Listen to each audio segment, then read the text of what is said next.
Mahardika ing tias ing kamardikan. Rahayu Rahayu ingkang samya pinanggih. Nugroho miwasih wilasaning Gusti mugi tansah kasarira dumateng kita sami. Ngaturi sugeng dalu sarta sugeng pepanggihan kalian kulawarga ageng Sandiwara Ketoprak Wahyu Manggala. Ingkang dipun pimpin panjenenganipun Bapak Mogol kanthi alamat Desa Tanjung Sari, Kecamatan Jakenan, Kabupaten Pati Bumi Minatani.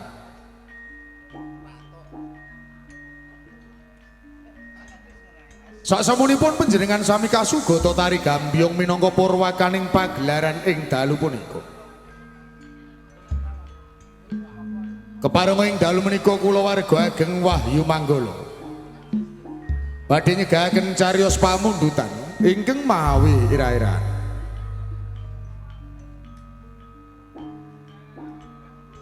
Ngadegipun Majapahit seri perangan rebutan Bandira Tunggul Wulung.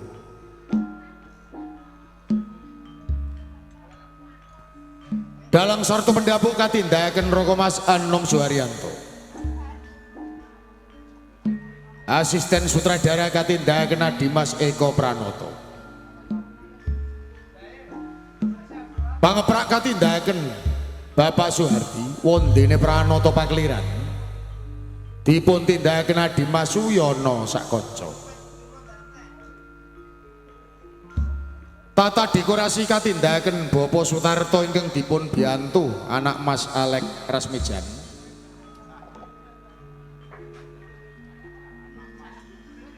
Teknis tata lampu katindakan Dimas Budiono Batak.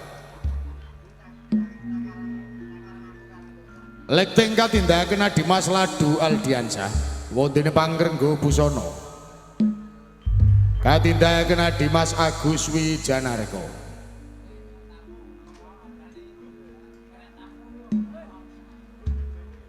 Binarung ungling Kyai Gongso Madularas ingkang dipun pimpin Bapak Keman Widodo. Kanthi pangli ing Swarawati utawi Pesinden dipun tindakaken Ibu Sri Murtiningsih saha Ibu Suparyana.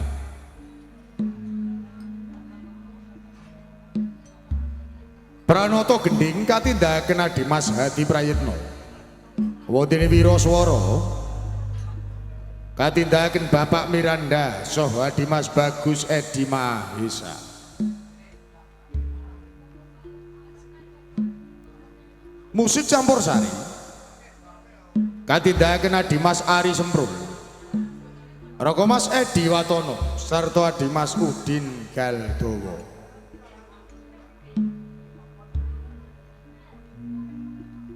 Pagelaran Sandiwara Ketoprak Wahyu Manggala dipun sekuyung WM Audio. Ingkang dipun pangarsani Roko Mas Gentong Kawa-kawa.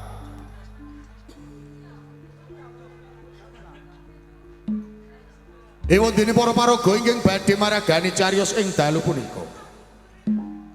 Sepisan nggambaraken wonten ing Kepatihan Kediri. Patih Kebo Mundaran ing dalu menika kaparagani Roko Mas Andi Suratmin. Wara Kesti katindakan Mas Menik Widyawati. Lembu Tirta ing dalu menika kaparagani Dimas Bagong Sutrisno. Senopati Segara Winotan katindakan Roko Mas Andi Prastio. Dian Wijaya ing dalu menika kaparagani Dimas Agus Plombong wondene para laskar. Karameaken para seniman Bagus Wahyu Manggala.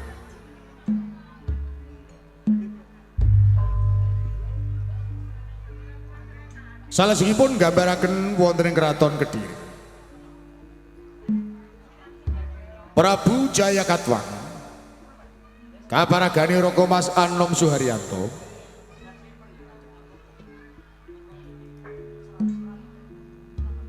Pangeran Ardaraja katindahaken Dimas Beguk Wiyanto. Dewi Trubali kabaragane Mas Uut Sutriana. Wonten Gayatri katindahaken Mas Tata Wulandari.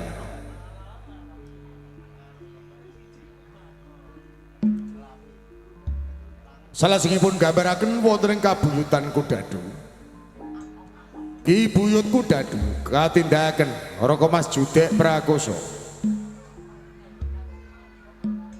Roro Anggit kaparagane Mas Diah Maharani.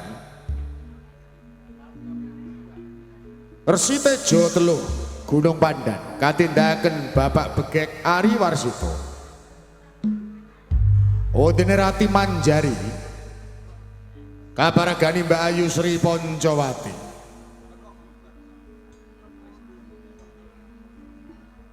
Arya Wiraraja ing dalu menika katindahaken Dimas Bagus Suyanto.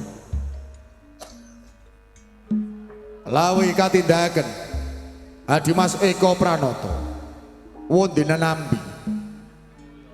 Aparagane Dimas Abi Rojani. Repat utawi dagelan ingkang badhe nglipur manah panjenengan sami.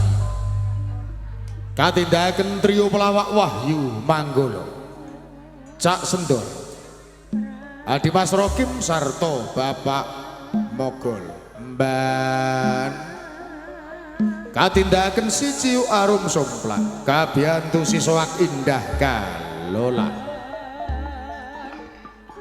Mekaten kula wau para kadang budaya sutresna. Menggah para paraga ingkang badhe maragani cariyos ing dalu punika. Ita sagutrah kula warga ageng Wahyu Manggolo namung ngaturi sugeng lenggah sarta sugeng habriksaning ngantos titi purnaning pagelaran. Nuwun nuwun.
tak gelak lakuku saka desa.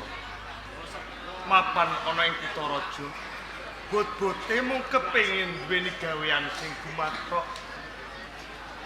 Nanging kasunyatane sakwise aku mapan ana ing kutha raja. Kapara mung trima dadi abdi. Nanging gawean iki bakal tak telateni. Muga wae ing bisuke bisa mulyakno ana keluarga ana ing desa. Tak wiwiti nyambut gawe.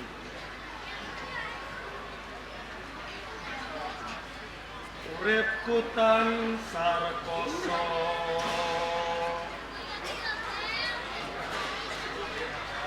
Saben dina mung tansah golek duwe.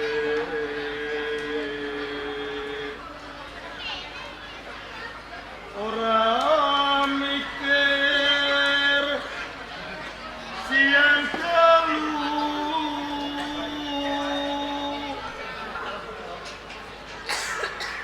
Ngrasake panas udan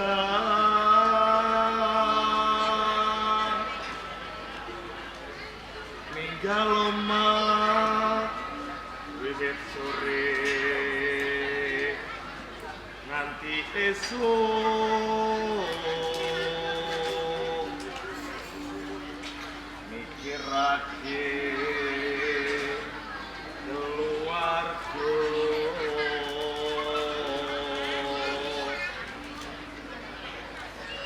Rekasane awak mami.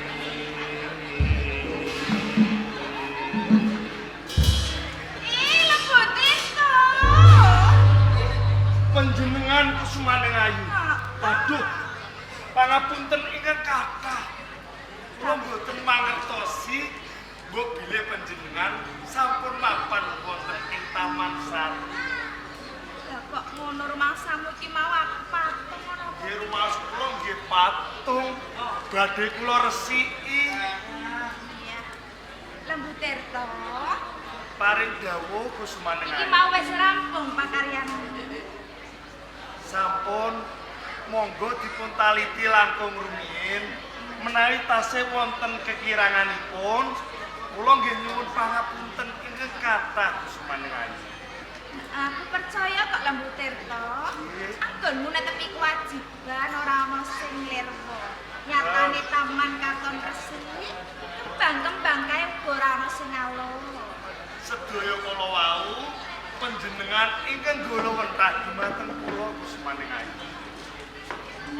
Yen pancen wis ana karampungan, yen ngono kira ana wektu lodeh ta Lembu Tirta.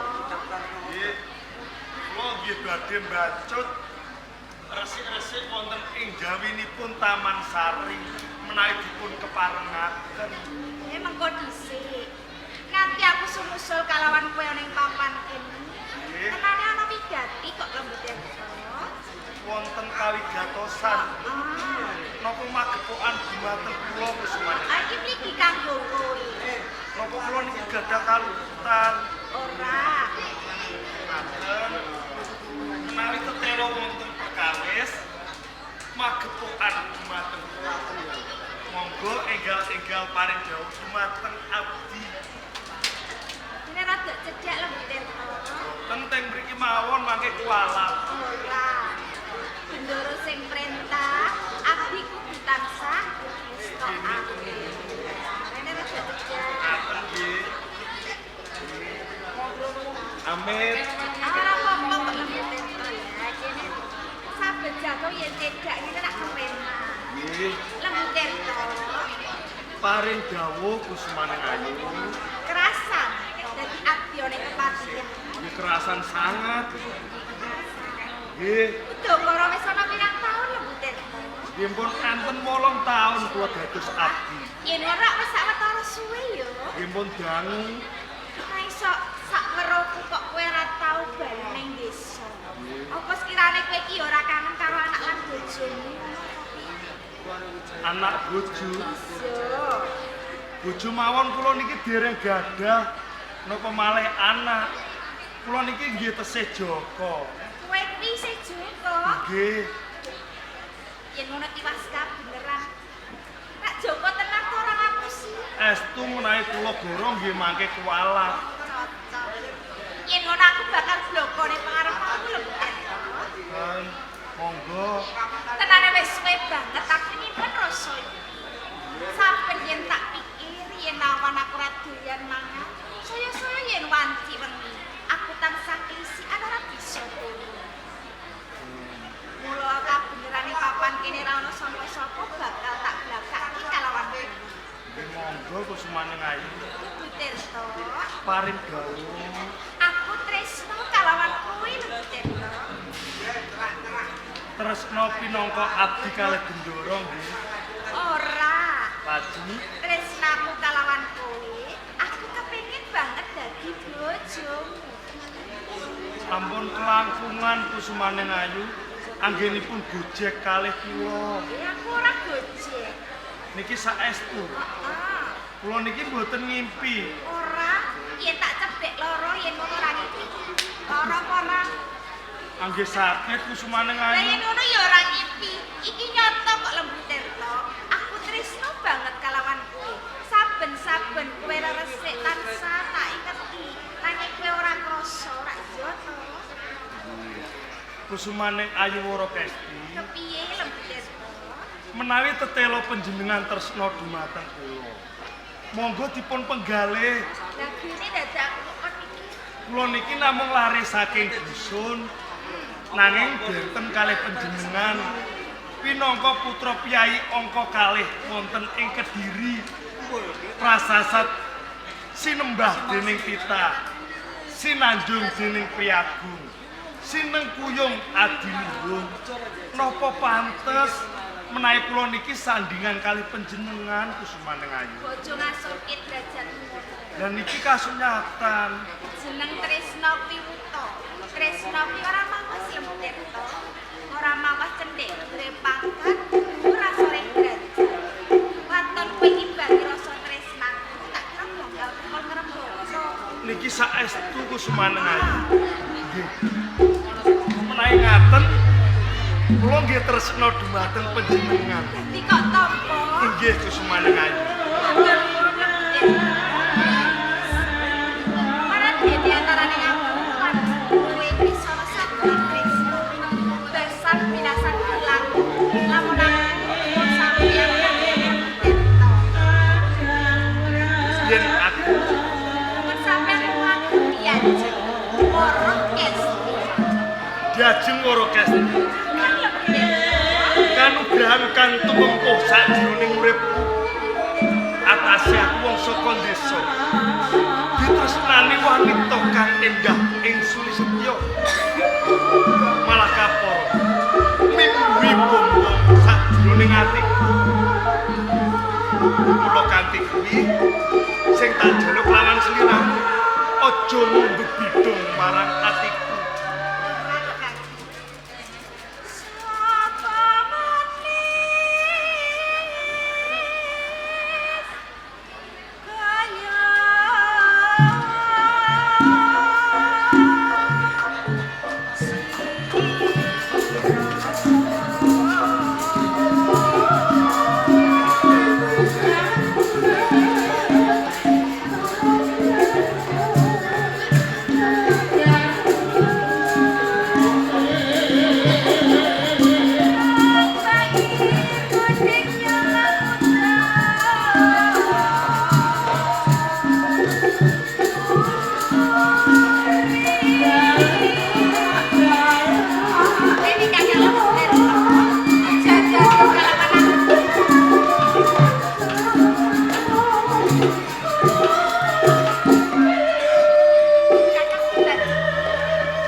Diajeng Wara Kesti. Kakang Lembu Tirta. Yen pinuju sliramu lan aku cedhak kaya ngene. Ora mung trima menungso, Lha opo Kakang? sawangen wit-witan kae. Lah kene. Sakwise weruh lamun to aku cedhak lawan sliramu, dheweke rumangsa mentolo.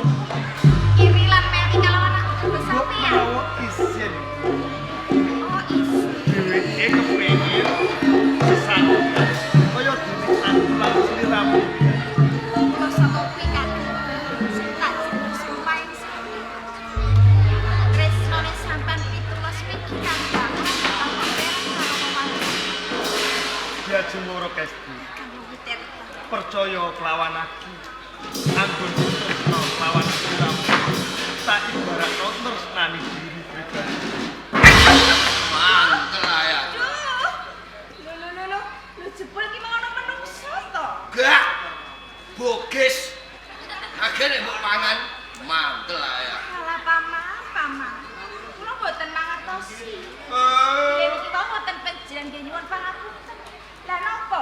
Penjenengan kok kados becak potong norak-norok karo kados gerah salah tonen. Wonten menapa, Paman? Atiku padha karo mbok goreng-goreng Wara Kesti. Wara Kesti. Mata kuat dodo rasane grengkap. Kok saged penjenengan menika nggadahi pawadan kados Lho, kok isih takon. Kudune kowe ngerti. Wara Kesti. ki kula Wis dijodohke marang aku Senopati Sgraweton parandene aku weruh kowe gandeng-gandengan karo si Lembu Tirta rangkul-rangkulan janggut-janggutan apa ora padha karo goreng-goreng atiku ngono kae. dados cekanipun penjenengan menika cemburu. Lho, ya jelas semburu. Lajeng rangkul-rangkulan. Ajeng janggut-janggutan nggih mboten napa-napa kok nggih. Malah karo diperintah. Lah niki kan tresnan kula kok. Hei, Termane lho Paman. Mai penjan menika ngundhomono bab antarane kula lan penjan sampun dijodohake. Nggih, nuwun sewu. iya. Rikala penjan nglamar dumateng kula. Ingkang nampi penglamar penjan menika sinten? Wong tuamu Gusti Patih Kebumundaran. Oh, Kanjeng Rama nggih. Hmm. Mami ngaten nggih badhe kelampar penjan menika dados manten. Kelakon karo kowe. Boten. Ya karo sapa? Karo Kanjeng Rama. Wah, ini wong Lah kula mboten tresna kok kalih panjenengan. tok. Kados pundi Ndara Senopati? Mlete. Kula mboten mlete. Adol bagus. Mboten Adol gedung. lepat. Pecerak omahmu yo. Cedhak omah niki pundi? Peh dulur mlekene akeh yo. Penjan menika kok malah Mbok ampun blarang-blarang. kados ngaten. Kowe iki mbok ngrumangsani to Lembu Tirta. Nggih kados pundi? Kowe iki sapa? Pangkatmu kuwi apa? Pangkatmu kowe iki gedibal. Gedibal. Gedibal Kok sementen niku sandale pinten? padha dasar. Mantel ya. Ngaten nggih Ndara. Kula niki pun mawas diri. Kula niki namung lari saking dusun. Nanging ingkang miwiti tresna menika mboten kula. Nanging kusumaning ayu Wara Kesti. Senajan sing miwiti kebendaramu putri, nek aja gelem. Ngaten nggih. Lho iya. Kula niki nggih badhe takon kalih sampeyan. Apa? Umpami sampeyan niki dipun tresnani wanita. Nggih ayu, Iya. nggih sugih. Sampeyan tampa napa mboten? Ya tak tampa no edan apa piye? Redene kula niki tasih waras. Kula nggih tampa. Ning kudune iki mawas diri, bocah desa kesa-kesa. Mangan wis sego telo, turumu ning kloso lho. Alah. Sikilmu jeber-jeber sikil biebek. Kula suwun kanthi sanget dumateng panjenengan. Ampun ngina lare saking dusun. Tandese tetep tak nyek. Menawi mboten wonten tiyang dusun, uripe sampean niki cilaka. Ora iso ngene senopati kok. Kula niki kepengin ngertos. Senopati bayarane 25 juta. Nggih, kula niki pun percaya karo Lah iya. sampean. Dungu apa mboten? Saurane. Pret. Lah direwangi kaya ngene. Ngaten nggih, Ndara. Kula kepengin ngertos. Pinten sodalu sampean iki dahar napa? Yo sego. Ah, sego. Sego niki saking napa, Ndara? Beras. Saking beras. Lah beras niki nggih saking napa? Pari.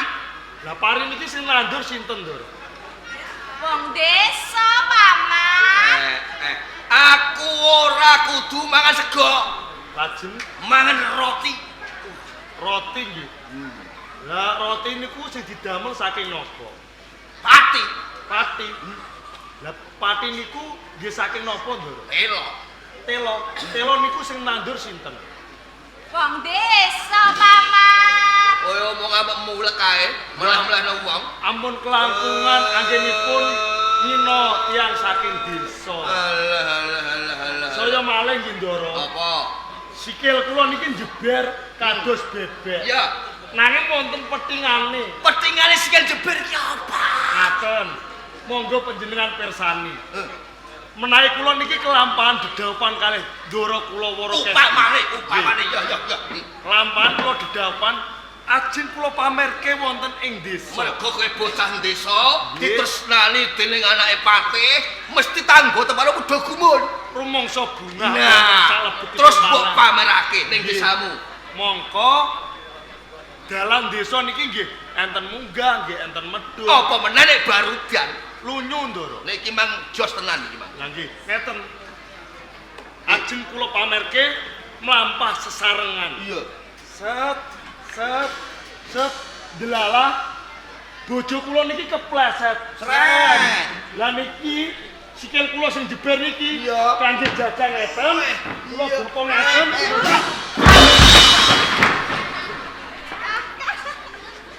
Niki petingane, Ndara. Ajar dik duit ndok. Wah, sandal kena jenggele aku. Asli loro ta. Weh, alah omong ae melu-melu ae ta. Hei, Nggih kados pundi? kowe iku lho, upama tak ibaratke lampu.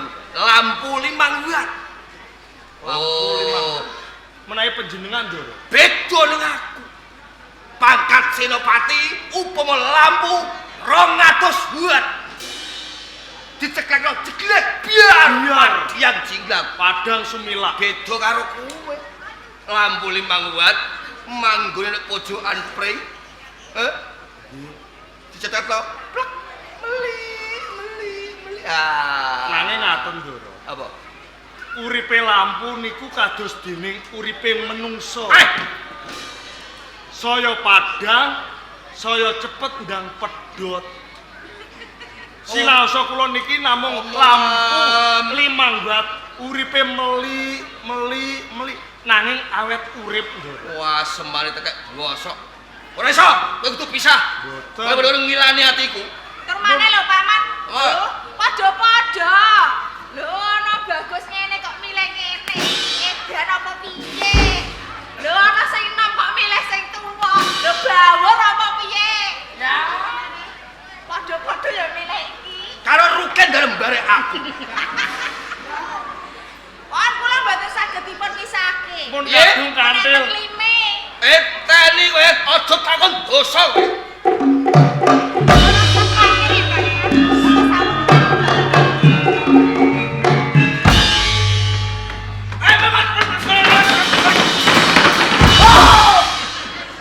Wah. Kurang ajar. Bocah kok ora ndek duga. Mergo piye? Panjenengan iku sing marahi.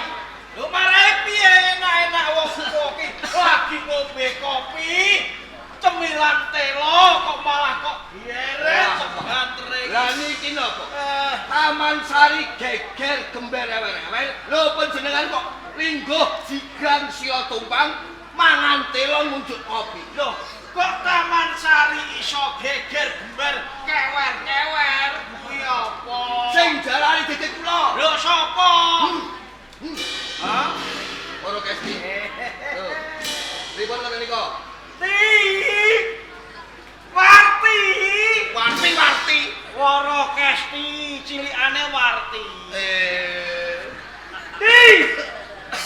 Wara Kesti. Oh, ngoten niku.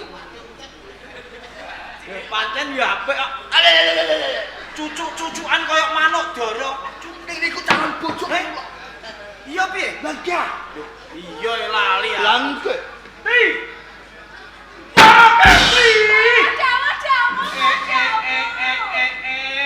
Diceluki wong tuwa. Kenapa ta, Mak? Kowe seneng karo Lembu Tirta. Nggih, kula tresna. Lah kowe piye to? Kula nggih tresna. Alhamdulillah. Padha tresnane, Pripun? padha tresnane, padha senenge.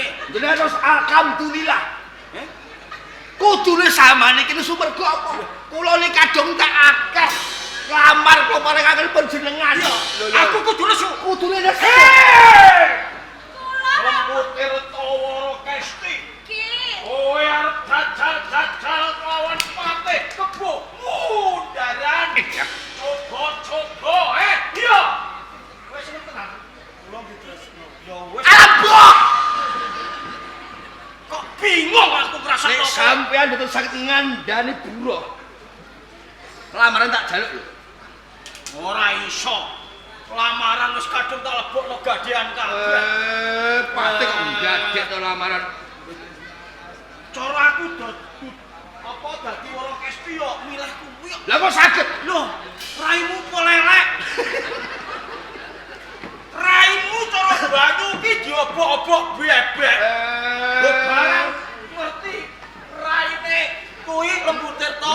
Walah cemplung. Nah, ning nuwun sewu. Nuwun sewu. Iya, Menawi kelampah. iya. Wara Kesti kawangku dening Lembu Tirta. Iya. Nah, monggo Lembu Tirta niku mung abdi. Iya. Buruh. Iya. Menawi kelampah dados mantu panjenengan, badhe ngisem asma panjenengan atase Patih kaya ndek mantu wong desi. Wah, ora timbang. Ora timbang. Ora ngira babar pisan. Jebul kowe milik lawan anakku si Wara Kesti. Upah aku dadi patih ana ing Kendiri. Aku patih sing kondang, patih sing sugih. Kowe arep milik bandaku iya. Iya. Iya. Lah kowe seneng tenan? Belum ditresno. Ben tresno tenan kok. Ngapakno? Suwe-suwe tak gecek. Ndang gecek ah. Mumpung isih nang kene, sesuk aku ora nang kene nak. Iya, monggo serepan. Kedahipun niku nesu. Nesu. Nesu yamuk. Ora mati. Wah, ora iso nesu. Sampeyan iso nesu. Sesuk mulih tanggapan kula lebokke salon badhe rebut ning kene. Walah ora usah. Tok, masuk. Wis kladuk wani kurang duka. Wis gandeng lawan Wara Kesti, Kowe gandeng Wara Kesti, kowe ora tembung lawan aku, Apa kabeh iku malah kok jarak? Iya. Iya. Aja gambar wong kok kowe. Kesane galak to. Oh.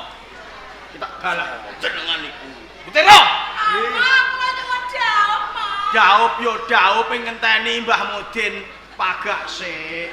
Golek dina sing apik ra yo Mboten ngono. sabar kok, Mak. Coba to mawi kejar Mas Tanda.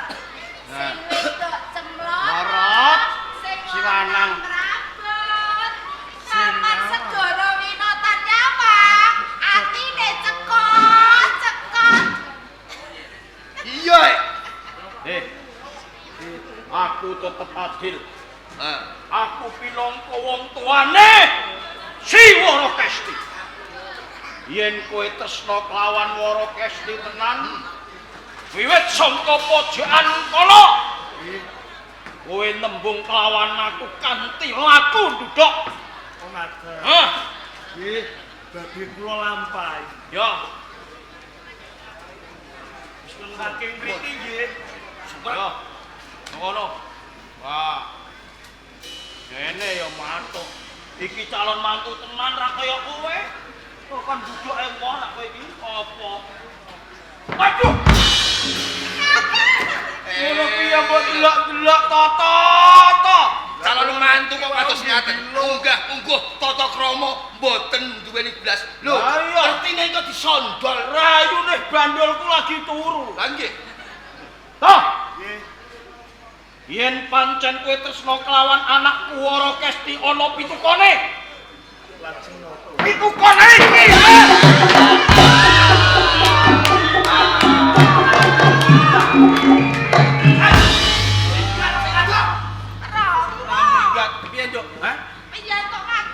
Lho iya, sapa Lembu Tirta kae? Bocah saka desa. Lho kok aku kelakon duwe mantu Lembu Tirta lho. Derajatku kuwi asor. Nah, Beda kawan Segara Winata. Senopati Oh, bayarane akeh. Senopati bayarane akeh.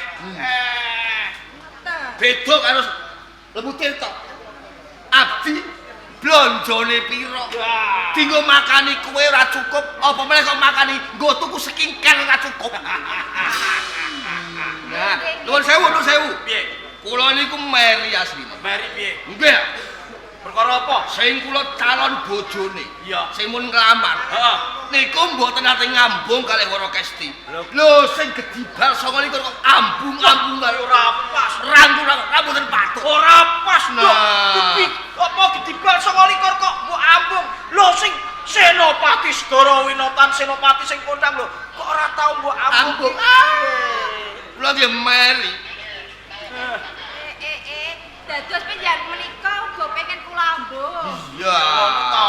Iya sayang. Wong calon bojone Calon bojo.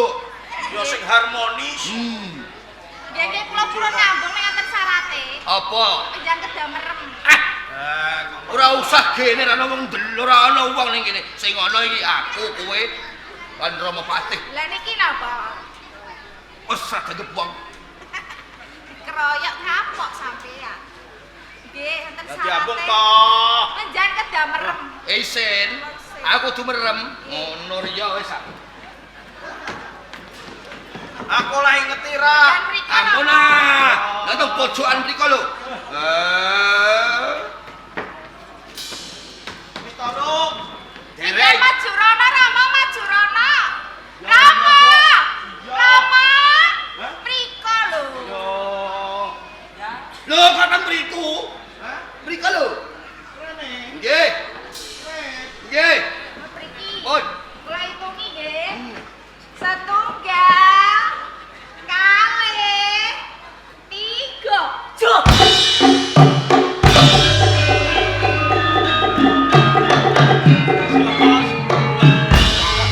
Jios.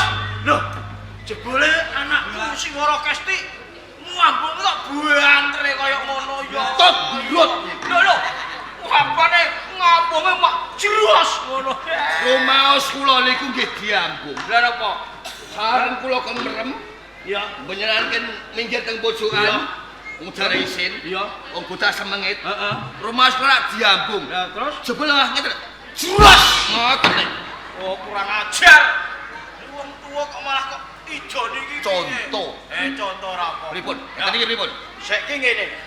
Perkara Wara Kesti kuwi ana tanganku. Saiki wae sapa besok tetep buekmu. Nah, sing baku. Lening dina iki bendera Tunggul Ulung wis mapan ana ing Kediri. Akeh laskar-laskar Singosari sing goleki bendera Tunggul Ulung mula saka kuwi. Jaga-jaga tepis piring ing Kediri nek ana apa-apa seret unggahno ing Bareng nggih pamit. ya ora.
tatanan kaboyong ana ing kraton Kediri.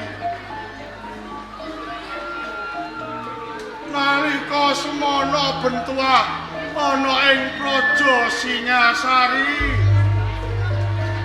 kang aran Bandera Tunggul Wulung iki ya kaboyong ana ing kraton Kediri. Kamangka ora ketang piye wae yen aku go kalebu parampara ing Singasari lan ujaring para sidaplok besok ana turun saka Singasari kang bisa mbalekake kajayan ing Singasari. Ora ana liya mung Raden Dian Wijaya. Ya, mula kanthi kuwi ora ketang piye wae aku bakal mbudidaya sabiyantu karo Raden Dian Wijaya mbalekake kajayan ing Singasari. Oh, iki ndak apa ae to nggih, get wae. Jane ana apa kok nganti kowe nungko karo wong tuwa? Kene nggih, Bapak. Terus kula menika nuwun dhateng panjenengan. Estunipun panjenengan badhe tindak pundi, Bapak? Ngene ya nggih. Nganti aku metu saka omah iki aku ora arep ngopi. Lajeng tindak pundi, Bapak? Nanging aku bakal tumuju ana ing Praja Kediri. Nyolong anane Bandera Tunggul Wulung. Iya. Nanging menika bebayani lho, Bapak. Mula kanthi kuwi kowe ora usah melu karo apa. Boten pareng kula dherek. Jalaran menapa? Kula menika matur sami dhateng keselamatanipun Bapak. Jalaran kula menika tresna kaliyan Bapak. Kula menika ajrih wonten menapa-menapa kaliyan Bapak. Ngono ya. Nggih. Ya. Kowe entuk melu karo aku nanging kowe aja melu mlebu ning gedung lho ya. Kowe nyawat-nyawati kahanan ning jaba wae. Oh, ngaten. Ya. Iki Bapak. Kowe ngerti kene. Prajurit sing jaga tunggu kemit ae sedo meleh. Nggih. Kula bakal tak pasang sikep ya. Ngaten.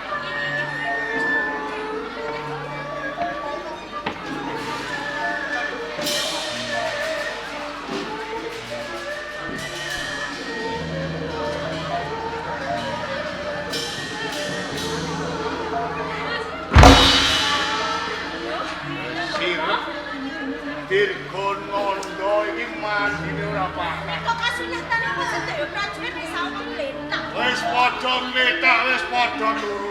Nggih. Mula kanthi kuwi ora usah kesuwen. Ayo gandangan tumuju ning Kediri.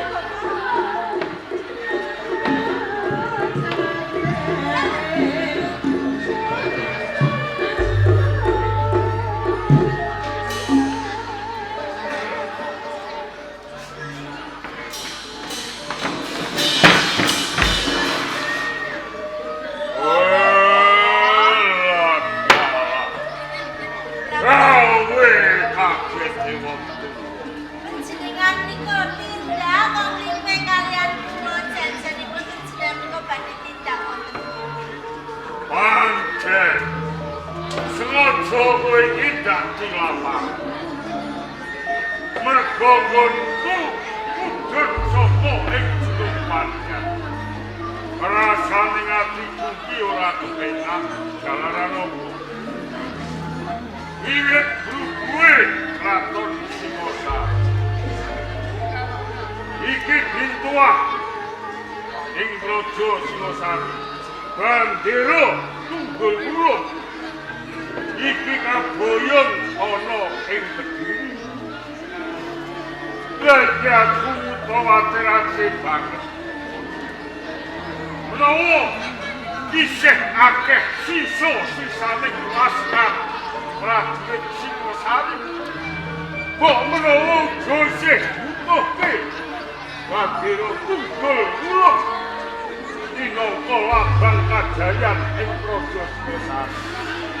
Saka karepku aku arep mlebu gendong pusaka ing Kediri bakal nyelametake Bagiro. Badhe nyelametaken Bandara Tunggul Ulung. Iya. Perintah mekaten kula badhe nderek kaliyan panjenenganipun. Melu Kula matos perintah mangkipun wonten menapa menapanipun kaliyan panjenengan lajeng sinten ingkang tetulung apa? ya ora apa-apa. Yen kowe melu, kowe kudu saka kaduan. Oh, ngaten sing sakaken dawuh. Yen mengko mbok menawa aku remoni kanca boyo sampean sapa wae, kowe kudu enggal bisa sampeyantu kawan. Iku kowe iki. Ayo masuk.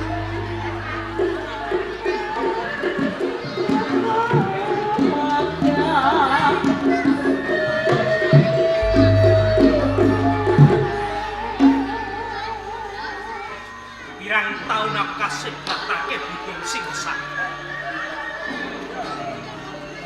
Nganti saiki aku durung bisa mbalekake kajayan Singosari sawet. Mongko hasil Singosari pun tanggung aku besok kan. Seranane aku bisa mbalekake kajayan Singosari. Aku kudu ngupadi bentuah dalem Singosari Bendera Tunggul. Nanging kabar kendak tompo Bendera Tunggul Ulung saiki mapan ana Kediri. Monggo Kediri akeh nggawa prajurit prajurit sandhi kang jejaka ing Indonesia. Ya, ora kitangpi tanggung jawabku. Coba aku tak mlaku alon-alon. Lumawat ana Kediri tak colongi Bendera Tunggul Ulung.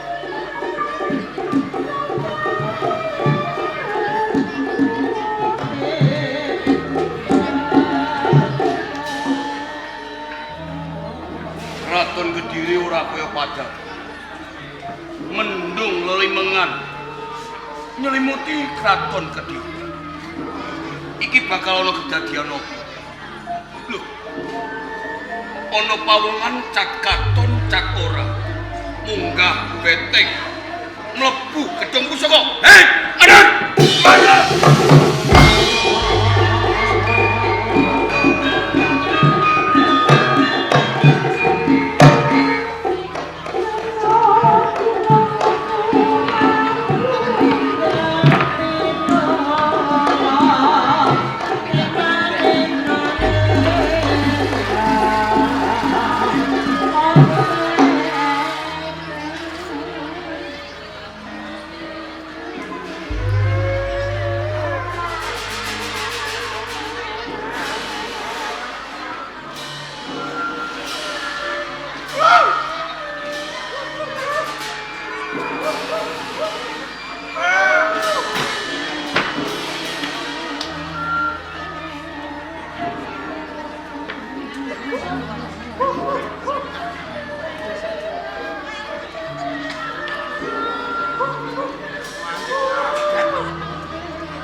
kangge wong gedhe.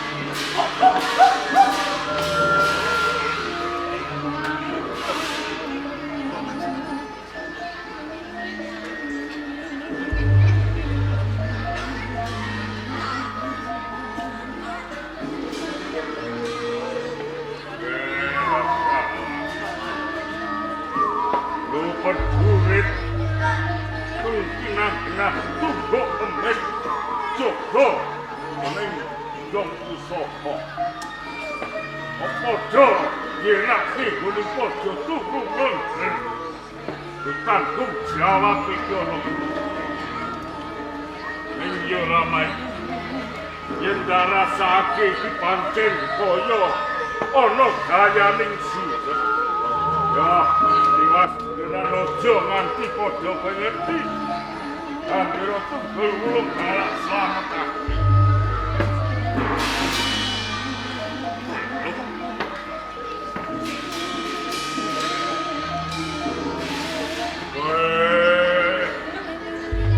Ya kulo lali kok ujare sik yapno.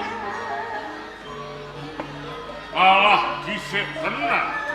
Andiro tunggu ulung besilan saka kuasa. Lho.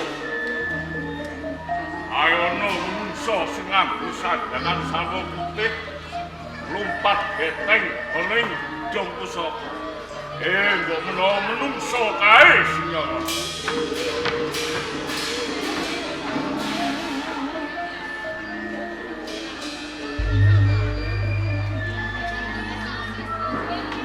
Harusnya kumulbat besteng ing jong pusaka. Malah ing bajul saitono prajurit kabeh padha kasilep. Mletak kentan padha. Hei!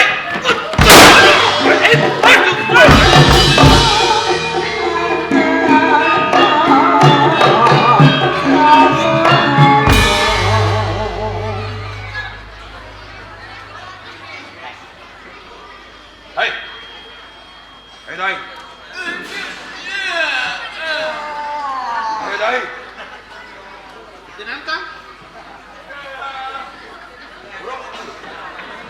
Udah baik, Kak. Hei! Hei!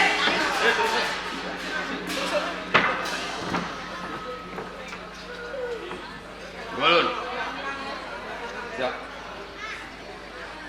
Opo cecipanmu ana ing gedung pusaka? Jagi kawutuhanipun Bandera Tunggul Wulung jeung pangeran. Apa yo ngono kuwi sing jenenge Joko? Ngadhep duka ingkang kathah. Ingkang abdi krasa saya. Yo, yen kuwi saya iki ora apa-apa. Nanging kanca rewangmu iki ora ngomongake wong siji. Akeh kudune nggonmu Joko iki nganggo gilir gumanti.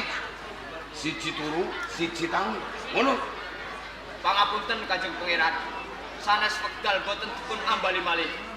Yen pancen kaya mangkono, saiki Bandera Tunggul Wulung talikinen. Sedhakan dawuh.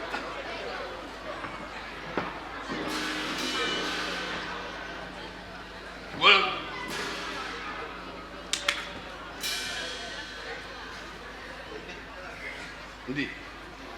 Endi Bandera Tunggul Wulung? Bandera Tunggul Wulung anes saking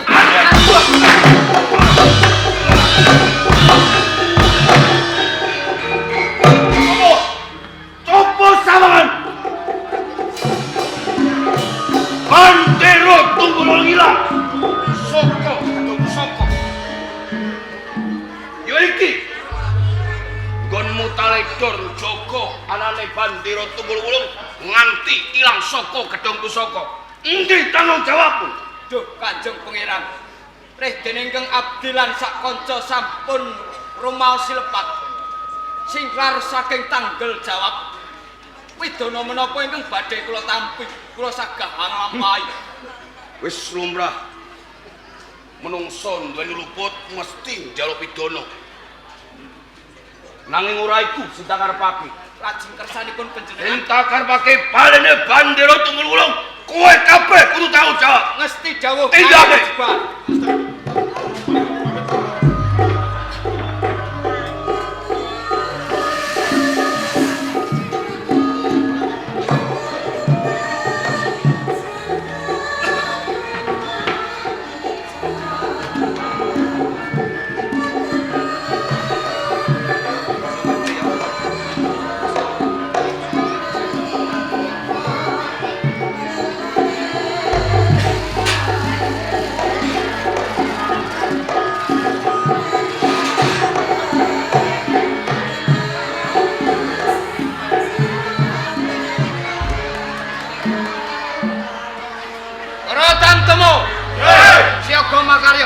Gusti Sanjata lumaksana magita-gita. Tanjung